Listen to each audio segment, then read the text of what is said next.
everybody, let's jump in. So I decided that Leef Wildmint here wasn't quite done with this dungeon, mostly because my daughter won't let me take this dungeon apart. So I decided to do another quick session with it. I'm not sure what's going to happen, but I have a feeling that there's going to be some stronger enemies. So if we remember, last time Leef Wildmint got through this door, he had defeated this golem, and that was the end of it. He got, how much gold did he get? 480.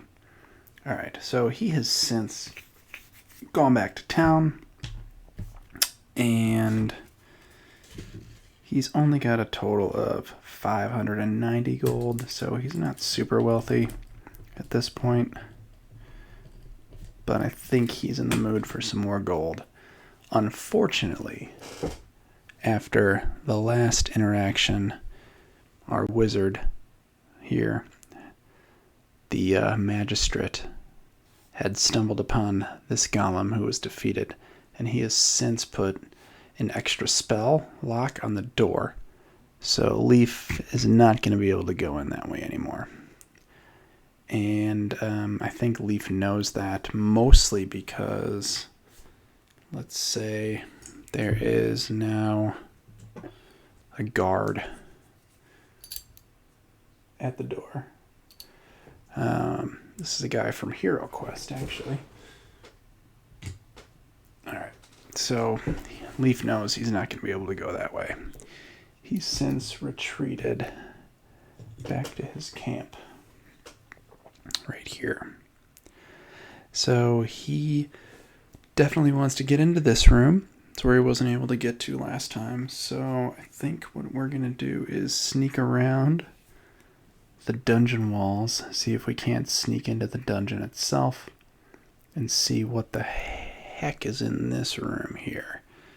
Get past him, avoid this whole area, see if we can't get in here and talk to the brother or the disfigured person that that we read about last time in this book. Okay, so Leef knows he can't go that way because he has seen the guard at the door. Right there. He's going to continue around the wall and look for some weak points. He's going to go over the stairs. First, he's going to look in here. Let's see. Does he see a way in from this stairway? No. But he does see that there is an opening further down the dungeon. Okay. So he hops down here, and he continues along the wall. Okay, so he is at a corner here, and he's going to be very cautious. He peeks around the wall. Does he see anything that concerns him? No. But he's still going to be cautious. Alright, so he moves up this corridor, and now he sees the opening in the wall. This is clearly an opening. Is it an opening that he can climb over? Yes, but it's going to take a check to climb over it. So that'll be his dexterity. His dexterity, as we know, is a 14. So we have to roll under a 14. And we get a 15. Okay. So he is not able to complete that. He can't climb over it. So unfortunately, he can't get in that way. Now, with a failed attempt, he probably made some noise trying to get in here. Let's see if he heard it. Did the rogue in there hear that noise? No. But someone else did. So let's say that the magistrate, who had been again having a meal here, heard this, so he is going to make his way over to here and begin talking to his brother, asking him if he had heard anything or seen anything. So Leaf, now kind of worried about that, I would maybe hide behind this wall for a bit and just kind of lay low until that conversation is over. Alright, so that conversation I think is maybe lasting a while longer. Is that conversation ending soon? Let's ask the Oracle. Yes. And our magistrate is walking away. Okay. So he's back to his table. He's back eating. That gives us another chance to sneak in. So I can't go over that wall. Is there a crack big enough for me to squeeze through?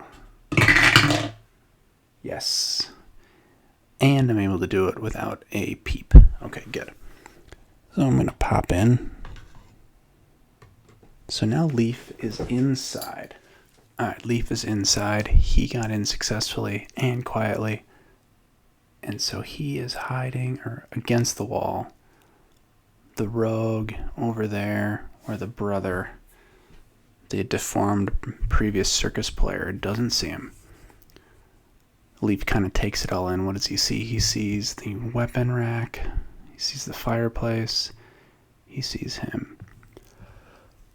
Since Leaf's overall goal is to get some money out of this, I think we're going to have to take kind of a thieving type approach to this. I don't want to get in a fight. I'm not in the mood to fight, so I'm going to try and sneak behind the rogue.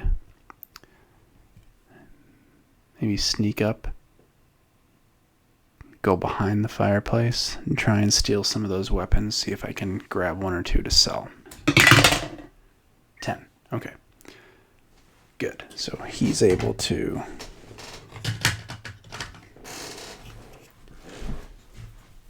sneak around, grab a couple of weapons. How many weapons does he grab? Let's roll a d6. 2. Alright, so he grabs 2 weapons. And let's see what the value of those are. The game has a random value table. So we've got 20 gold and 80 gold. Alright, so we got an extra 100 gold there by taking a weapon, maybe a dagger and a little shield. I think it's incumbent upon us to check if we have been noticed after taking those. So let's ask the Oracle. Yes, but he is not immediately violent towards us.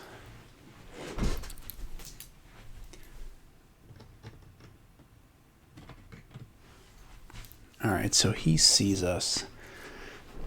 He's more surprised than anything. And he wants to know what we're doing here. I don't know if I'm going to be able to trick him, to convince him that I'm not a threat to him. He already sees that I'm stealing some of his weapons. Alright, I'm going to approach this violently. So I'm going to roll some stats for him, since before in this dungeon, I believe that he was going to be the boss. So he is actually the boss for the dungeon. So I have to roll up some boss stats real quick. I can do that on camera using the Harper's Quest 2 rules. So the boss's armor class in Harper's Quest is 4d6 minus the lowest. So in this case, it's going to be 11.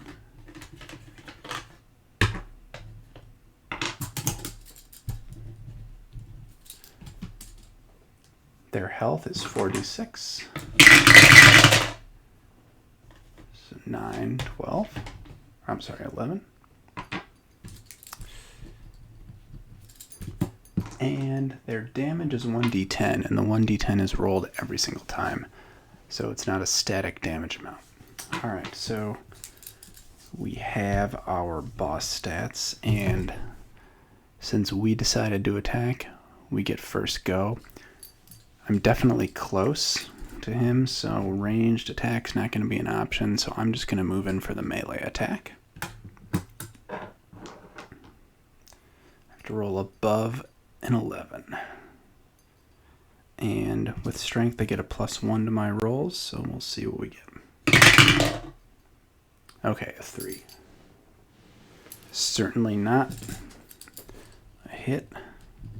And using the AI enemy table in the game, I know that since the boss hadn't moved or was idle the last turn, they are going to attack right away.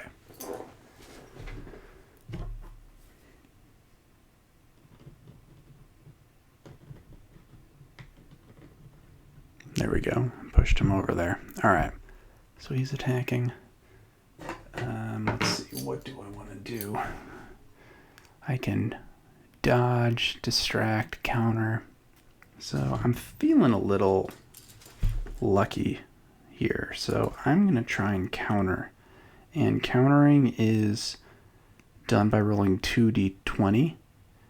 And you have to get equal to or less than your dexterity plus your strength score. So for Leef Wildmint, that is going to be a 16 or less. Let's see. Nope. Failed counterattack. So with a failed counter, damage is at +2, and I roll at disadvantage for the next round. So let's see what the damage was for that attack. So it's going to be d10 +2. Okay, so he rolls a 6 +2. That's 8 damage for Leef. And Leef was at a 14 before, so now he is down to 6 HP left. That's really not good. Alright. Alright, it's Leaf's turn. It seems like it's time for some magic. I had cast one spell before, but I've since rested, so my spells are replenished. So what I'm going to do, move back a little bit.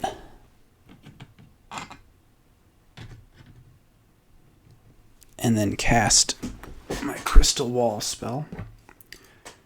So I'll see if I can get, with my wisdom roll, see if I can get below my wisdom. 6, so I do get below my wisdom score. Which means I can block the next 3 incoming damages, which is excellent for me. Okay. Alright, so the boss last time was not moved or idle, so they are going to charge again. I have moved 1 distance away, so I'm still nearby, so he's going to be able to get right up to close quarters. Now, I'm not going to be foolish enough to try and counter again, so I'm just going to try and dodge. And I do, and so I am able to dodge, which means that I end this round outside of melee range and have advantage next roll. Okay, so I moved a little bit over there. Since I am outside of melee range, I'm going to move 1.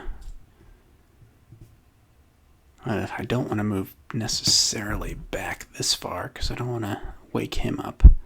So I'm just actually going to move in and charge and attack with a melee attack. So I have to roll above, and I get advantage for this roll. I'm going to try and roll above his 11. 17, yes, okay. So I still have my d6 damage. So I roll a 2 damage for that round. So they have 9 left. Okay, he, as the boss, was just hit. If there's a 6 or more and a D10, they disengage to cover. Yes, so he disengages to cover.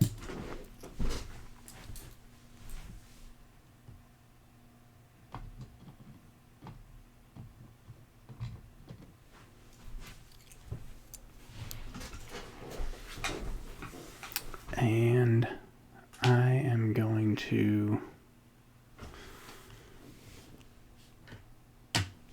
take a shot with my bow. And even though they're in cover, so that's going to give me a disadvantage on this roll, but I'm going to take my chances. So I have to get above an 11, but I have to get at least a 14 since I'm rolling at disadvantage.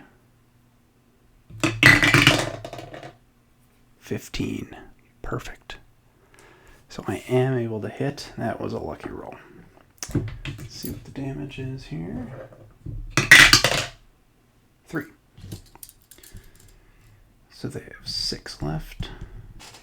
Okay, last time the enemy was hit by a ranged attack. If they get a 10 and a D10, they will flee. Otherwise, they'll move to cover. 5. Okay, so he's going to stay in cover. I'm going to move this way and take another shot with my bow. So again, I have to get 14 or more. 3. Nope, so that's a miss. Alright, now it's their move, and since they were not hit or idle last round, they're charging me. I'm going to try and dodge again by rolling below my dexterity. 1, perfect. I dodge, I'm outside of melee range, and I get advantage next roll. Nice. Alright, so I'm going to take 1 leap back and fire with my bow. Perfect. 15. 2 damage. That brings him down to 4. And I still have my 3 damage blocks too. So he was just hit by a ranged attack. So a 10 on a D10, he's going to flee. Otherwise, he'll move to cover. That's an 8 if you can read it. So he's going to move to cover. Now it's my turn again. If I try to shoot at him, I'll be at disadvantage, but I can only move twice. So I think I'm going to move to cover as well. Let's say I'm just behind those saw blades. So now we're both kind of behind cover. He didn't move last round, so now he's going to be charging at me. But since I am in cover, he'll be at disadvantage.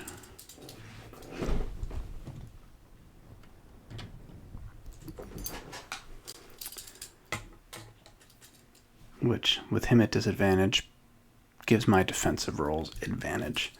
So again, I'm going to try and dodge. I have to get below 14. Get a 3. Yep, even with my disadvantage of a 6. So I'm able to get out of his way, dodge that attack. And now I get advantage on my roll, so I'll be attacking him. If you get above an 11 and I have advantage. Oh. Okay, so that is a miss on my account. And so now he has got a good shot at me. I'm going to try and dodge his attack. 3. Great. Okay, I am able to dodge. I had to just roll below 14. Dodge there. So now I ended that round outside of melee range and with advantage next round. I'm going to pop back to far away and shoot with my bow. So I need to just roll over his armor class, and I have advantage. 15, yes. Alright, and I get 5 damage, which is enough to take him down. So I've defeated that boss, which gets me 1,000 gold. Defeating a boss, defeating the different enemies in the game gets you different levels of gold.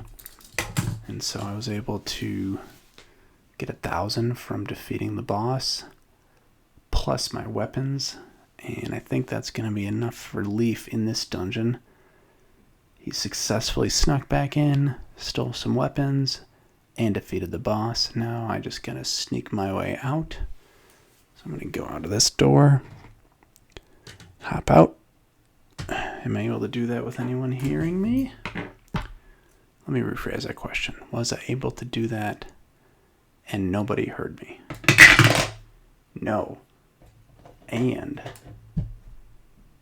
a guard came to investigate the noise. All right. Well, it looks like a guard has come to investigate the noise. So now we have ourselves another encounter. Let's see what this enemy is. Let's roll a d6. If it's a 1 to 2, it's an underling. 3 to 4, warrior. 5 to 6, an elite. All right, underling. And let's see what their reaction is. Reaction table is a d6 table. 5 is unaware. So that's actually pretty good. So let's say that they just came to investigate the noise. They were unaware, so I would say I get the jump on them. I'm going to attack. An underling has an armor class of 7. Because they were unaware, I'd say I get advantage. Wow, even with that advantage, I miss. So they dodged that. Now he's ready. He's going to attack me. Probably can't see that. I'll move this over here. So he's attacking me with his spear. I'm going to try and dodge by rolling under my dexterity. Yep, so I dodge. And I get advantage next roll. I roll, see if we can get above a 7 with advantage. Yes, we do. I get a 6, which definitely takes him down.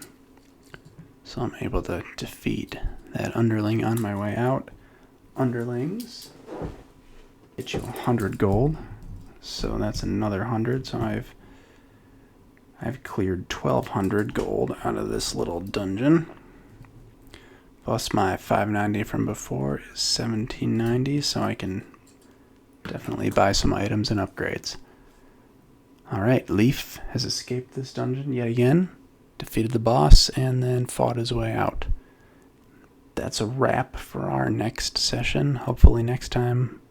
I think Leef needs to go home. I think he needs to travel back to his village, regroup, maybe get a friend, and then go on some more adventures. That's it for me. Thanks, everyone. See you next time.